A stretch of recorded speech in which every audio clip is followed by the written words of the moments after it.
Many of you are familiar with my nerdy scientist character, Gertrude Schlollom with 3 L's. If you're not familiar, you can check out some of my other YouTube videos. What most of you may not know is the scientist family that I was raised in.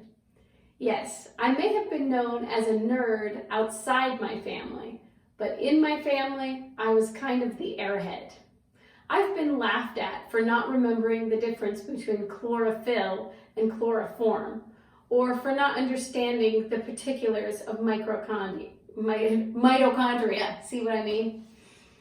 However, I appreciate that so many in my family are super smart, and I'm especially grateful for my father, who some would call a rocket scientist, because he always let the information and facts that he learned as a scientist strengthen his testimony of a God who created this world. In fact, I have loved learning about science ever since middle school, and I've had a range of amazing teachers that engaged me and taught me. And those teachings always just strengthened my testimony of a God in heaven who answers prayers and a creator of this beautiful world. That is, until I got to college.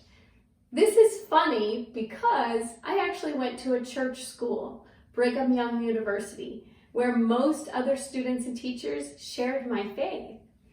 And yet, I went to a Biology 101 class. This was one of those massive classrooms with literally an auditorium full of students. And yet I was amazed at my professor, Dr. Bradshaw, or I called him Brother Bradshaw, who was very interested in helping each student be involved in remembering our names and helping us understand all the facts as the scientists know them now. I was not surprised when they taught about evolution and the origin of the species.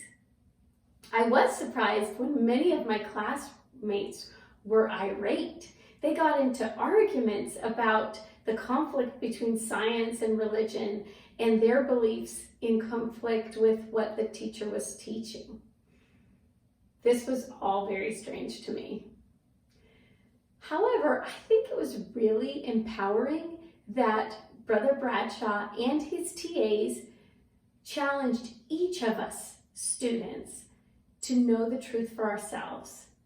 They wanted us to take the guidance from Jesus Christ in the Doctrine and Covenants, where it says, you must study it out in your mind and then ask God if it's true.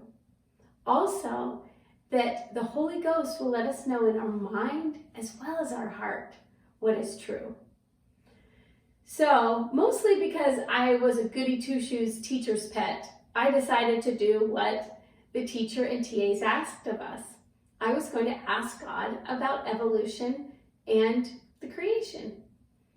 So I chose a quiet spot on campus.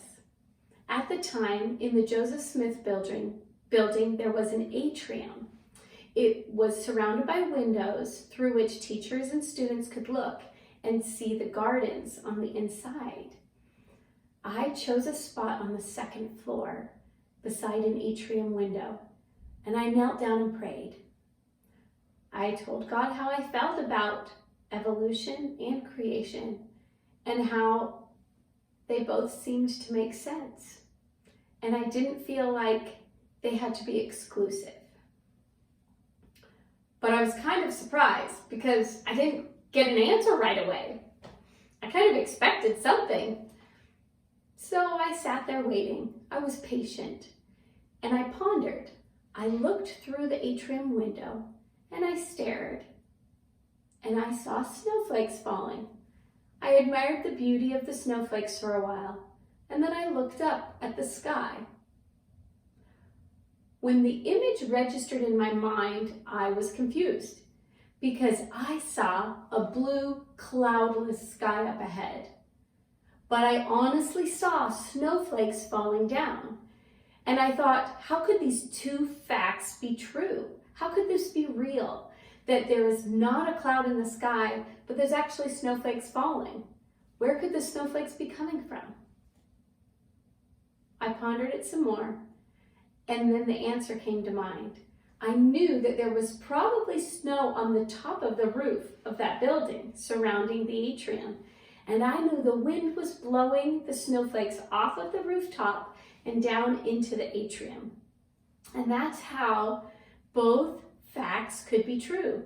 There was, in reality, an absence of clouds in the sky. It was bright blue. But there were, in reality, snowflakes falling. They were real snowflakes. And that was my answer. I knew that in this life, I just have a minor perspective. I can only see what I can see out an atrium window.